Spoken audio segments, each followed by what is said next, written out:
So probability distribution is just a list of all the outcomes of an experiment that are possible. So I showed you a normal curve, that bell-shaped curve, excuse me, and underneath that bell-shaped curve, that's all the possible answer choices, or all the possible outcomes that you could have, all the possible things that you could have concentrated under that curve. When I do the same thing here, it's just probability, or the discrete compared to continuous is a little bit different.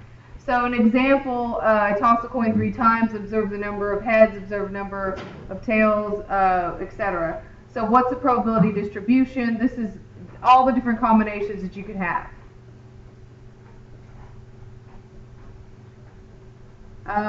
Characteristics of probability distribution, that the probability will be between 0 and 1 inclusively, so it's going to be in between 0 and 1. The outcomes are mutually exclusive events, and they're exhaustive, so that means every possible answer is in there. So here's an example of flipping a coin would be a normal curve. If I drew a line over this, it would be a normal curve. It's showing that I have the same probabilities to get 0 as I would to get 3, and then compared to 1 and 2. So it's just drawing out, graphing out all the possible outcomes that you would have. Why is it still 384 on the one end? For this one, let's see, when you draw the tree diagram that we showed, and it should come out to 3/8. They just condensed it. And I can pull up that one. If you look here, these are all the different possibilities. If I were to get just one head, you know, there are different combinations. I can have tail, tails, heads, these 3 different combinations out of the 8. Now, what you're going to be dealing with, we'll talk a little bit about Chapter 6 and discrete stuff and do a couple problems here and there, but we're really going to be concentrating with continuous because we care about all the little gaps in between. There aren't really any gaps. And this is what we'll talk about with our normal distribution, with making judgments on hypothesis testing, stuff like that. So discrete's just kind of introducing you to it. Remember, discrete random variable, you have clearly separated values, number of kids, number of houses, number of rooms, whatever. Continuous is going to be where there's not those gaps, that there are values within a given range. So the money that I made last year, those students in my class, temperature outside, there are different variations in between.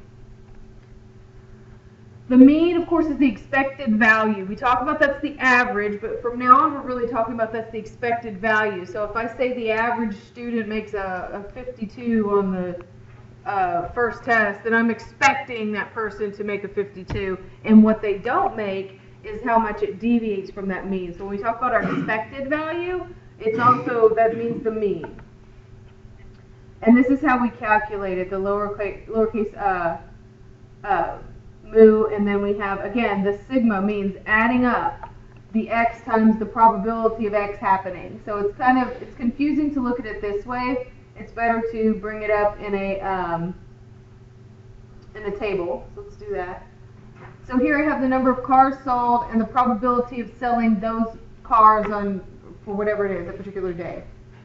So they've given you all this information. Most likely you're not going to have to calculate this stuff. They'll give you a table. So first thing I want to calculate is the mean, which means I need to put it all on a table, which I just had. So just extend that table, and what I'm looking for is x times the probability of x. So the x times the probability of that happening.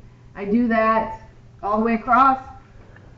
Excuse me. The sigma says just to add these up. I'm not dividing. I'm not doing anything else like that. That gives me my mean. That means the mean number of cars sold was 2.1.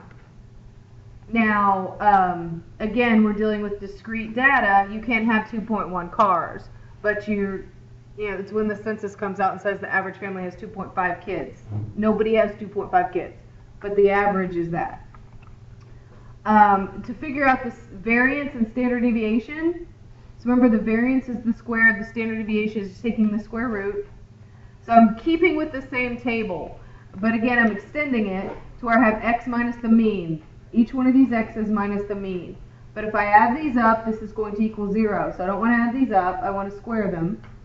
So all I've done is just square this answer across. And then here I'm multiplying this answer in this table, or this column, times the probability.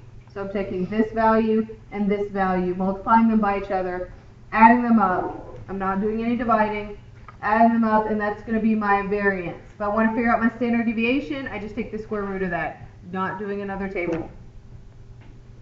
And what this tells me is that the average day that I pick will be about 1.29 cars off of the average. Right now, again, it doesn't really mean anything. When we start dealing with hypothesis testing, it will. Binomial distribution, it's a way to calculate the probability of something happening. So what's the probability that I will have 3 people come in and buy cappuccinos today at my Starbucks location? That I'm able to calculate what that is. There are only 2 possible outcomes of a trial and experiment, so they either come in or they don't come in. It's either heads or it's tails. There aren't any other options. And they're mutually exclusive, and they're results of count, so it's resulting in taking a tally, taking account of something. And each one is independent. The one person who comes in to Starbucks that day and buys a latte doesn't affect the next person who comes in. They're all independent of each other. Binomial distribution, an outcome of each trial's experiment. You can look through these. It's success or failure. They're all going to be random variable counts. They're independent. This is just the same thing that it talked about before. Now you look at this formula and now all of a sudden your eyes are all scrambled. And it's okay because it's not as complicated as it looks. The C of n of x is going to be at the, let me make sure I have the right page number, at the end of chapter 5. So circle that star at something, as I guarantee I'll get somebody who goes, I have no idea how to do that formula. I have no idea what that is. This is the same formula that's on page, it's the combination formula on page 174. All you're doing is taking that and plugging it into this one area right here. So this right here I take off and plug in that combination formula. And all this is they're giving you all this information in the problem. You're just calculating it. This is going to be the probability that they give you. X is going to be the random number that I'm looking for. So I want to know what's the probability of having 2 days straight with snow. That's the X is going to be 2. I'm looking for 2 days. So here's an example, and you see they don't put the combination formula in here worked out, so it can be confusing. So when we come in Monday, we're going to go through some of these homework problems by hand and work through these. So attempt all of them, and then we'll go through them and even look at chapter 7. Let me make sure we're not running over on time.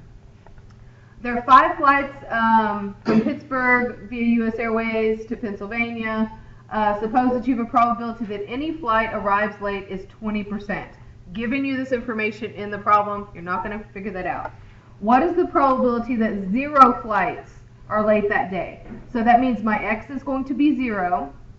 I'm looking for 5 flights, and it's a 20% chance that it's going to be late. So all I'm doing is plugging this in. This is going to be the probability, this pi, 20%. I'm looking for 0 flights, no flights. So I'm raising it to the 0 power. The n is going to be the total number that they're talking about, 5 flights. So it's going to be 5 minus 0. There it is. So I'm plugging this in, and if I work this out, it's going to be 80% to the 5th power, 20% to the 1st power, and then again this combination formula that they're looking for. The just to keep it straight, let me see if I can get this turned on. For the combination formula, I think that's coming on. The R is going to be the one that I'm looking for. The N is going to be the one of the total. So the R would be 0 and the N would be 5. So I'm just plugging it in. We'll talk about Excel when we get to that on Monday. Binomial distribution, if I ask you for the mean, and on the test I'll say, hint, use binomial distribution, because there are 2 or 3 different formulas that we'll use in this chapter. So I'll let you know which one to look for. This is a very simple formula. I'm taking the n times the pi. So 5 flights times 20%. That's going to be my mean. To find my standard deviation and variance, it's going to be n times the pi times 1 minus pi. So 5 times 20% times 80%. So here's the example here. And it tells me that the average flight that's late is 1. That, again, it's 0.8. You can have 0.8 flights, but that's the variance from the mean. And then to figure out the standard deviation, I just take the square root. And you can do this in the tables. You can also look this up in the back of the book. We'll talk about this on Monday, but this can be more confusing than it's worth. Here are different shapes of binomial distribution. Again, you can have some skewness or some normal curves, but we're going to, again, talk about that with different problems. Okay, here's an example of a problem you would have in your homework. Study Illinois Department of Transportation. There's a 76.2% chance, or front seat occupants use their seat belts. They sampled 12 vehicles. So my N is 12, my pi is 76.2. And all I'm doing is plugging this in. They want to know exactly 7 of these 12 vehicles. What would it be? I'm just going to plug everything in. Excuse me, hopefully I'll be over this Monday. All I'm doing is plugging this in. You're going to have problems, though, that say, what if 7 or more of the vehicles were wearing seat belts? So an example of how you would do that, I would do this problem for the 7, for the 8, for the 9, for the 10, for the 11, for the 12, and add all those probabilities up. So you're doing this problem those 5 or 6 times and adding all of these up right here. Now, if I add these up, and they're more than 1, I've done something wrong. If I work out this problem right here and I get more than 1, I've done something wrong. If I get negative, I've done something wrong. So there's a key indicator if you've calculated something incorrectly and to go back and fix it. None of these problems will be negative, and none of these problems will be over 1 because we're dealing with probabilities. So this one will just take practice right here. What you'll do again, just do this problem the 6 or 7 times and add them up. The 6 times on that one. We will talk about hypergeometric. We're not going to be doing any problems from that. I don't think I do anyway. Trials are not independent, so they're going to change depending on the experiment before. But again, we're not really worried with this one. That's a hairy formula I don't like. So let's go to Poisson distribution. What it does is describes the number of times an event occurs during a specific interval. So over last week, what's the probability that blank would happen? So it's talking about a specific interval rather than just what's the probability that 5 flights are late. What's the probability 5 flights are late last week or next week? The assumptions are probability is proportional to the length of the interval, and the intervals are independent. So if I take a study this week of the number of people coming into Starbucks buying the lattes, next week it's different. It's a whole different ball game. And then the next week and the next week. Each interval is independent of each other rather than each trial. So here's an example, number of misspelled words per page in a newspaper. That's going to change per page. Number of vehicles sold per day, goals scored in a particular soccer game. And here's the formula. The E is going to be a constant number which is given to you in your book, 2.71828. This is going to be the same every problem. So just plug that in. This is where you'll need that scientific calculator because you'll need to raise this to the negative exponent.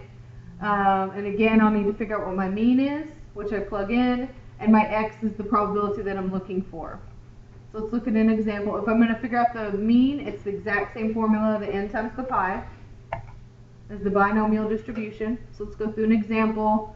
Baggage is rarely lost for Northwest Airlines. We have 1,000 flights that we took a sample of. We found that 300 were lost.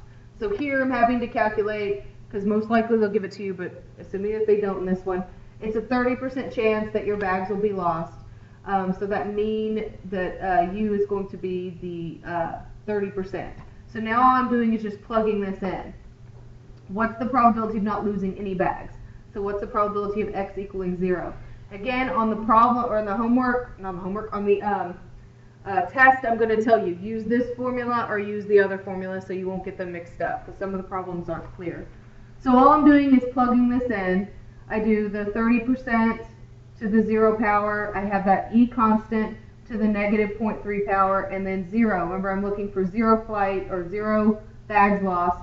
Here's the 0 right here. And when I work this out, it'll be 0.7408. So there's a 74% chance that they won't lose any of my bags. So all this is just going to take practice. Again, you can look in the back of the book. We're going to go through some of these tables on Monday. I think that's it. Are there questions about what I'm